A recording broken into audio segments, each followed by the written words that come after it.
Welcome to Trishakti educare मु असित आपन को स्वागत जनाऊँगी मोर आउ एक वीडियो को पूर्व वीडियो रे मते बहुत भल पाइबा देइथिबारु आपन को धन्यवाद जनाऊँगी। एई वीडियो रे मु आपन सहित डिस्कशन करिया को जाउछि ए जो विगत वर्ष गला सेथिरे जो वर्षार जो प्रभाव अति मात्रा रे आपन देखिया को पाइले तार कारण आउ आगु को जो ए वर्षर किछि भाग अछि आगु को किछि माछ रहि आइछि वर्षटी शेष होआ पई सेथिरे जो शीतर प्रकोप केते रहिबो सेही विषय रे मुटे डिस्कशन करिवि। खास करी एही वीडियोटी मोर चासी भाई बंधु मानक पई जो माने कि ए जो शीत दिनिया फसल सब करिया को जाउछंती से माने जानि परिबे जे ए वीडियो रे आगु को केते मात्रा रे वर्षा अछि केते मात्रा रे ठंडा पड़िबो सेही हिसाब रे आपण चाष कार्य ता पूर्वरु आमे टे डिस्कशन करिबा ए जो वर्षा होउछि कि से वर्षा केते प्रकार आम इंडिया सब कॉन्टिनेंट रे केते प्रकार वर्षा होता है। जदि आम जियोग्राफिकल हिसाब से जा मुख्यतः तीन प्रकार होता है जोटा कि आपड़ ए स्क्रीन पर भी देखिपे गोटे लिखाई आपणकर कन्वेक्शनल रेनफॉल आउ गोटे आमर ओरोग्राफिक रेनफॉल आउ गोटे आमर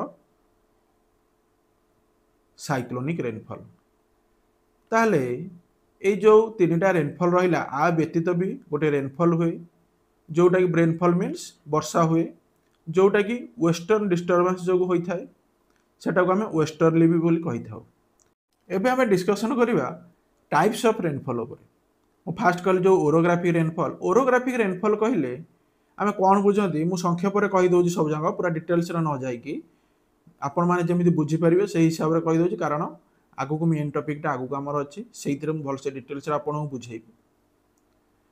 फास्ट कहली जे ओरोग्राफिक रेनफॉल आम इंडिया रे सबुठारु अधिक होता है। ओरोग्राफिक रेनफॉल टा आम इंडिया रे अधिक होता है ता माने कौन ना जेतबेले समुद्र रु खरा सूर्य किरण पाई पानी उत्तप्त होला परे बाष्प आकार रे ऊपर को उठी थाए। आमे जानिचंती वर्षा केतळे हुए ना समुद्रर पानी बा जे कोनसी जगार पानी जलीय बाष्प से ऊपर को उठिबे ऊपर को उठिला परे आस्ते आस्ते ऊपर को उठिबे आमे जानिचंती जेते ऊपर को उठी उठी जीवो वायुमंडलर तापमात्रा सेते कमी कमी जीवो। गोटे किलोमीटर ऊपर को उठीगले 6.5 डिग्री सेल्सियस आम तापमात्रा ह्रास घटी थाए। से हिसाब रे से किछि मात्रा ऊपर को उठीगला परे जो गरम जलीय बाष्पटा ठंडा हो जाए से ठंडा हो गला परे सेटा पानी रे परिवर्तन हो जाए। जेमिति कि आम घरे जो बाष्प हैला परे गोटे जगार जेमिति तमे हांडी रखुथुबो माने जो भात हांडी कथा कहूची भात हांडी रो ऊपर सब जल बिंदु गुरा सब लागी रही थाए सेट तो जल बिंदु आमे छाटिकी लगे दे न थांती एटी केमिति लागि था जल बिंदु बाष्प होई थाए बाष्पटा जाईकी ऊपर लागि थाए तापर आस्ते आस्ते ठंडा हेकी से जल बिंदु रे परिणत हेकी फेर टोपा टोपा हेई गली थांती। पूरा सेही सेम प्रोसेस रे हमर वर्षा भी हेई थाए जोथिरे कि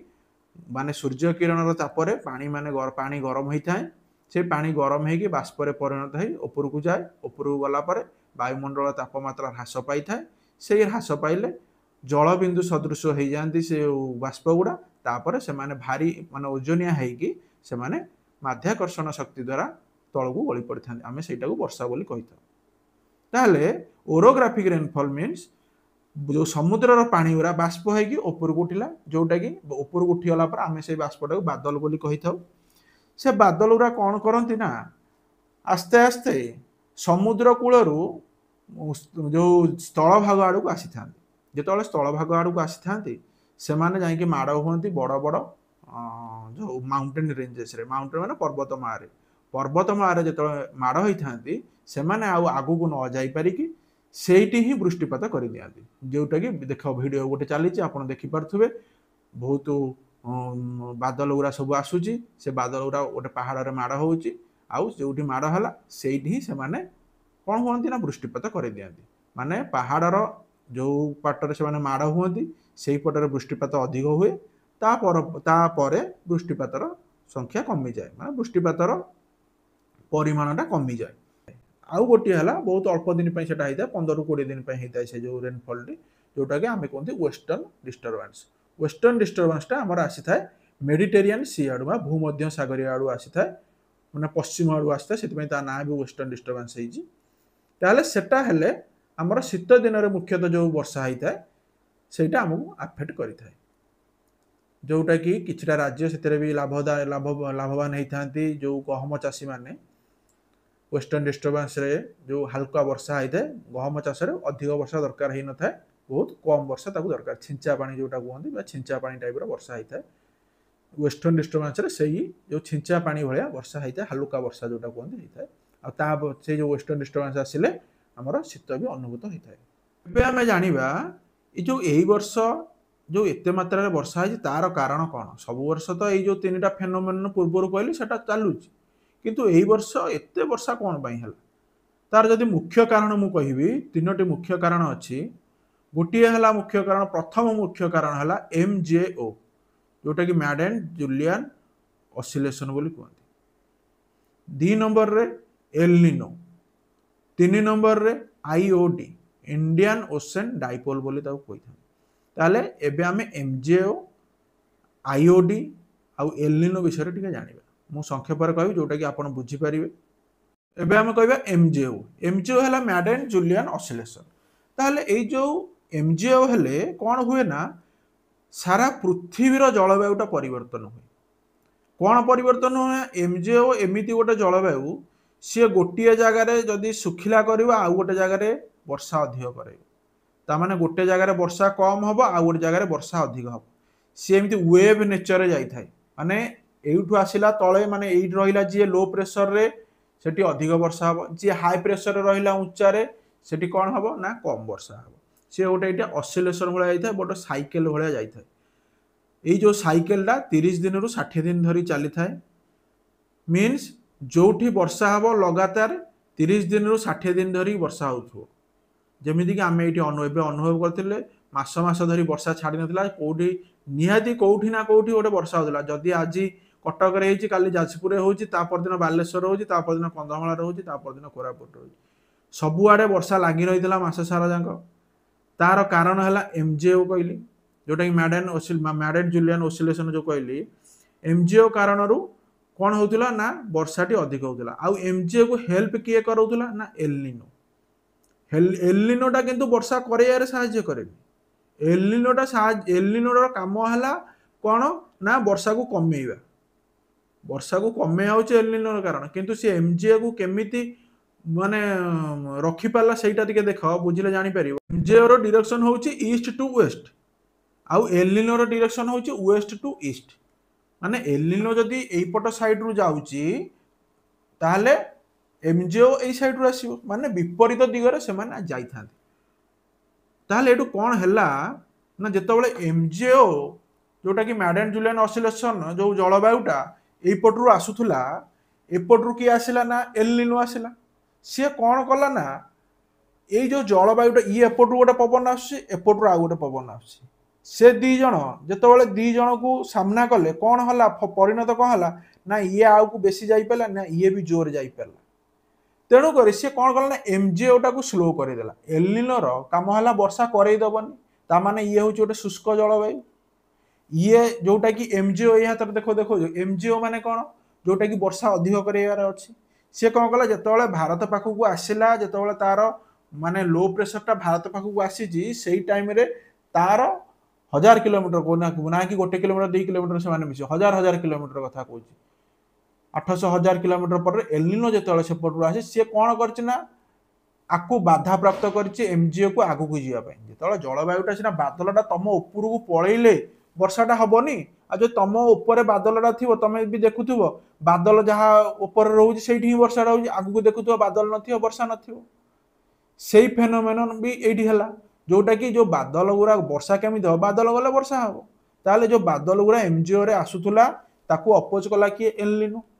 जिते से दी जन अपोजिट हो गले ताले ये जो MJO रो जो गतिटा जो 15 दिन भितर पलई था कि मासे भितर पलई था सी सेठू कौन कला ना आहरी स्लो हो गला गतिटा जोटा कि आमको 60 दिन रु 70 दिन लगिगला जे आम इंडिया रु बाहर की जीवाई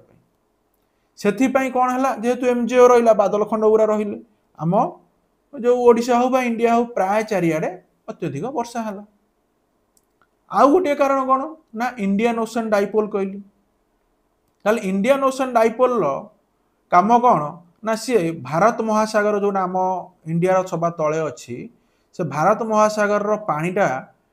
को गरम कला ଯେତେବେଳେ ଭାରତ ମହାସାଗରର ପାଣିଟା ଗରମ ହେଇଗଲା, ସି ସରଫେସ୍ ଯେଟା କୁହନ୍ତି, ଯେଉଁ ସି ସରଫେସ୍ଟା ଯେତେବେଳେ ହଟ୍ ହେଇଗଲା, ଯେତେବେଳେ ଟେମ୍ପରେଚର ମୁଁ କ'ଣ କହିଲି, ଯେତେବେଳେ ହଟ୍ ହେଇଯିବ ସେମାନେ ଆସ୍ତେ ଆସ୍ତେ ବାଷ୍ପ ହେଇ ପରିଣତ ହେଇ କ'ଣ ହେବେ, ଉପରକୁ ଯିବେ। ଉପରକୁ ଯେତେବେଳେ ଗଲେ ସେ କ'ଣ ହେବେ, ବାଦଲ ହେଇକି ସ୍ଥଳ ଭାଗ ଆଡ଼ୁ ଆସିବେ। ଯେତେବେଳେ ସେ ସ୍ଥଳ ଭାଗ ଆଡ଼କୁ ଆସିଲେ କେଉଁଠି ଗୋଟେ ପିଟି ହେଇଥିବ, ବର୍ଷା ହେଇଥିବ। এইটা ହିଁ ବର୍ଷାର ନେଚର, ବର୍ଷା ଏମିତି ହିଁ ହୁଏ। ତାହେଲେ ତିନିଟା କାରଣ ଯୋଗୁଁ ଅତ୍ୟଧିକ ବର୍ଷା ହେଲା। ଗୋଟିଏ କ'ଣ କହିଲି ନା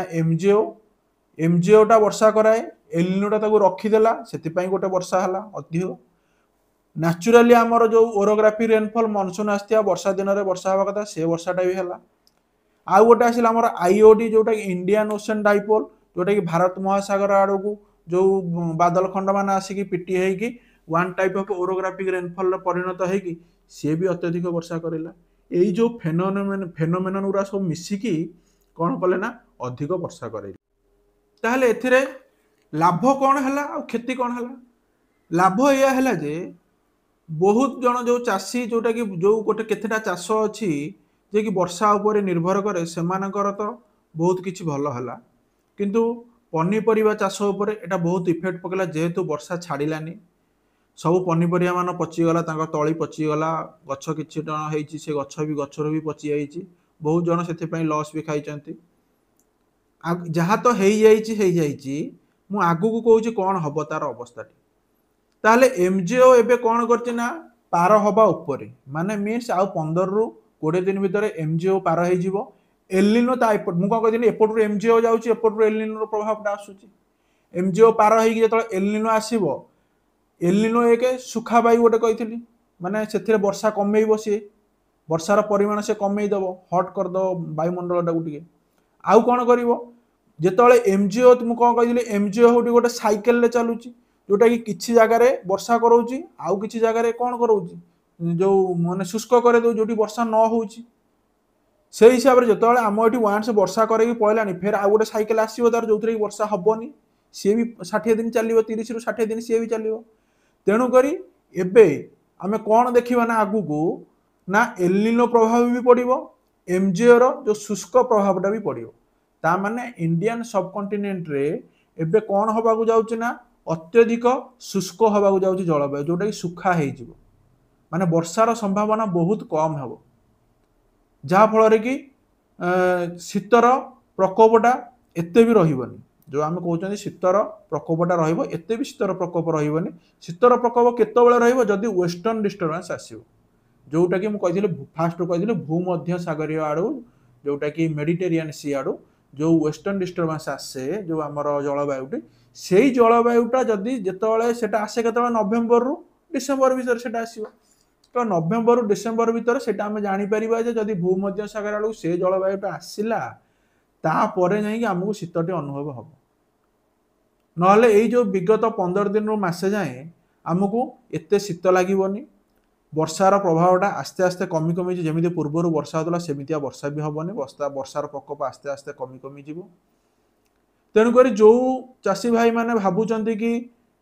ଯେଉଁ ଆଗକୁ ଯେଉଁ ଚାଷ କରିବେ, ଯେଉଁଥିରେ କି ପାଣିର ଆବଶ୍ୟକତା ଅଛି, ଆପଣ ସେହି ହିସାବରେ ଚାଲନ୍ତୁ, ଯେଉଁଟାକି ଆଗକୁ ଆପଣ ଏତେ ବର୍ଷା ଆଶା ନ ରଖିକି ଚାଲନ୍ତୁ। ବର୍ଷା ହେବାର ଚାନ୍ସ ବହୁତ କମ୍। ତାର କାରଣ ବି ସାଇଣ୍ଟିଫିକ୍ ରିଜନ୍ ବି ଆପଣଙ୍କୁ କହିଲି।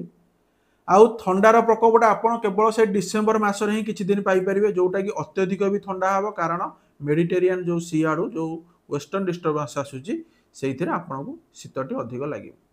ଆଉ ବର୍ଷାର ସେଥିରେ ହାଲୁକା, ଯେଉଁଟାକି ଝିପିଝିପି ବର୍ଷା ବୋଲି କୁହନ୍ତି, ମାନେ ତାର ପରିମାଣଟା ବହୁତ କମ୍, ଯେଉଁଟା କହିବା କେବଳ ସେଟା ଅଧିକ ଦେଖାହେବ କେଉଁଠି ନା ୱେଷ୍ଟର୍ଣ୍ଣ ସାଇଡ଼୍ରେ, ଯେଉଁଟାକି ଆମର କହିବା ଯଦି ଯେଉଁ ପଞ୍ଜାବ ହେଉ, ହରିୟାଣା ହେଉ,